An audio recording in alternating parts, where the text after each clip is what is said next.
Busy day, obviously, always busy this time of year. Don't love this time of year. It's hard. But, it is what it is. And cut a lot of good players. We feel like we'll get some of them back on practice squad. Feel like a lot of these guys will get jobs at other places as well. But we feel good about our 53. Like Sean said, it's fluid, especially fluid next 24 hours, as we get through this week and we get through that wire. I think 1,400 or something players on that wire that we'll sift through tonight. Sean said we're staying until 2. I mean, he hasn't done this before, but usually we stay till 5, but we'll see how that goes. But anyway, I'll open up for questions.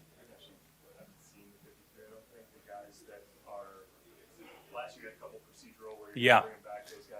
Yeah, we're working through that. There'll be a few of those you'll see here in the next 24 hours.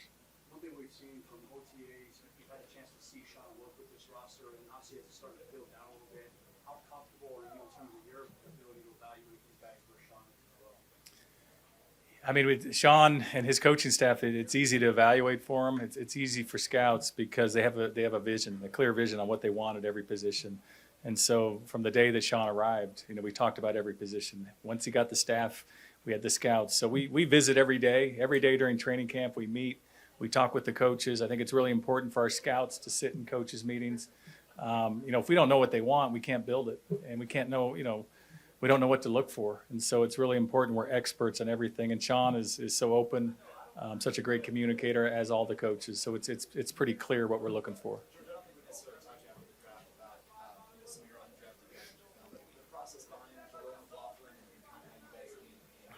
Yeah, I mean, it was we had been recruiting him. We were hoping he would be an undrafted, and oh boy, I'm trying to think the scout that was on him. But you start recruiting these guys early in the process, and especially the guys that aren't going to get drafted, and it's part of the interview process, and so. We thought he was a good player. Didn't quite know what we're getting. You never know with these free agents. What you're quite getting. Went to 2 schools. Obviously, and the tape was good, but we've had a lot of those guys over the years when they come in here. But he passed every test. I mean, from the minute he showed up rookie minicamp, it wasn't too big, and then he's working out with the big boys on the varsity. It wasn't too big, and then and then we get the pads on. Makes plays every day. So we're really not surprised. We were all looking forward to the first game to see what he could do, and he made plays every game. Can you talk about the decision, Atkins versus Alberto? Yeah, I mean, I don't think it's Atkins versus Alberto. I mean, we have 4 tight ends we really like, and they all fit exactly what we're doing. They all have their roles, their defined roles. So it really wasn't one versus Albert. Yeah, Atkins, I mean, Sean just spoke about it, the versatility, the toughness, the smarts. He's a football player. He's a guy we had targeted throughout the process, just like Jaleel. We almost drafted him. Just didn't fall. We didn't have a lot of picks, but we were really fortunate to get him as an undrafted free agent. He's been everything we thought, and we had him in on a top 30. Love the visit. I mean, he's got a great mind. He can do a lot of different things. He's a coach's dream just because he can do so many different things, play special teams as well. What do you like about Will Left? Because obviously you weren't around the Yeah, I mean, Sean knows him well. Westhoff knows him well. I've always, played against him when I was with the Vikings. His first 5 years were really good, upper 80 percentage, and then he had the injury down a little bit in 22, and then in training camp, he was we targeted 4 or 5 teams and targeted him. He was 4-4. He's got a big leg. He's got the right mind. They obviously have knowledge of what he's like, and so we felt like it was the right move. Brett Maher did an outstanding job. I feel he should be cooking in this league. George, I know with the Vikings, you guys would let a few guys go after they made the 53 who are vested veterans for a couple days, and then you put somebody on short-term IR and bring them back. Yeah, we do, and you'll know that here within the next 24 hours. I think we'll have 3 of those scenarios, and so I can't tell you the names yet. You had your secondary depth got tested a little bit. It did. How do you feel like it's sort of come through? Most of the guys that were injured have come back. Other than K1, we feel good about the depth. Some of the young guys stepped up. Bassey, Jaquan McMillan, Mathis. You got Sertan. We'll see where Riley Moss is, but we feel good about our depth, both corner and at safety. Do you expect Terry Dew to go on that short-term IR? Or do you hope he's back? He will not go on that. With Sean and kind of going back and forth and talking day to day, like what so through that interaction, it's helped you kind of find synergy? Oh, I mean, Sean, that's a good question. I mean, very process oriented. He loves the process, whether it's coaching. He loves the process of personnel. He's got a great mind for it. So, I mean, you can get stuck, not stuck, but he and I can talk personnel for an hour, and it feels like 5 minutes. But he'll love this process tonight, our process. He loved the draft, free agency. One of those unique coaches has a great feel for both ends. And so it's really been fun to work with him. You guys found Elijah Garcia late in the season last year. What Yeah. did you like about him at that point, and then what's he showing this last Yeah, Elijah had all the traits you're looking for, size. He's got length, played hard, tough. And you watch the preseason, we liked him coming out.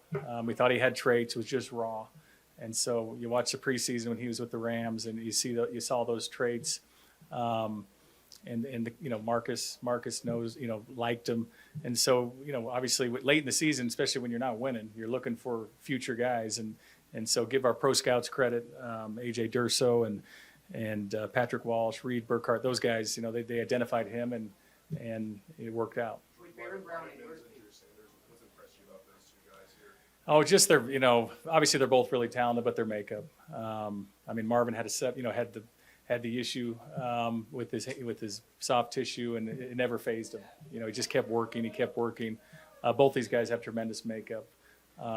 They can handle just about anything. They're pros when they walked in the door. They're still learning the game. They're a ways away, but you just love the makeup, and they come to work every day. And they're not too high. They're too low. They're very steady. With Baron Browning, where do things stand with him in terms of his recovery, and is it going to be on the pup for the regular season? Oh, yeah, he'll be on the pup for regular season, at least 4. You have to be on for 4. Making great progress, Barron. I think he's ahead of schedule. He's working. We feel like he's, we'll get him, fair. It has to be 4 weeks. We'll see shortly thereafter. As of now, it seems numbers-wise a little heavy in the secondary, maybe shy at outside linebacker. Well, Mike, you're trying to get the numbers from me. We are a little heavy in the secondary. You'll see. No, outside linebacker, we have good numbers, and we'll get a practice squad, or 2 at outside backer. We're going to be light at some numbers, but it's just roster management. It's going to fluctuate. The next 48 hours, you'll see. You wanted to change the culture after last year. I know it's fluid, but do you like kind of the makeup of this roster where you're going? I do, and it starts with Sean. Starts with the head coach, and Sean set the tone. Like I've said this, the minute he walked in the building. Creating a culture of accountability, discipline, detail. It's all about the details with him, competitiveness. And so it's ever evolving, but I certainly like our off season. I like our training camp. I like where this team's going. Last question, Brandon. We get to see the progress Nick Benito and John Cooper's made. Yeah. How exciting is that for you? Oh, you always loving the young players. Everyone develops at a different rate. These rookies, I mean, some guys won't play as well as others this year. It's just the way it is. And so to see someone like a Benito and Mathis, and Hennison and guys like that, starting to develop into pros, and hopefully they keep coming. Thank you, George. All right, guys, thanks.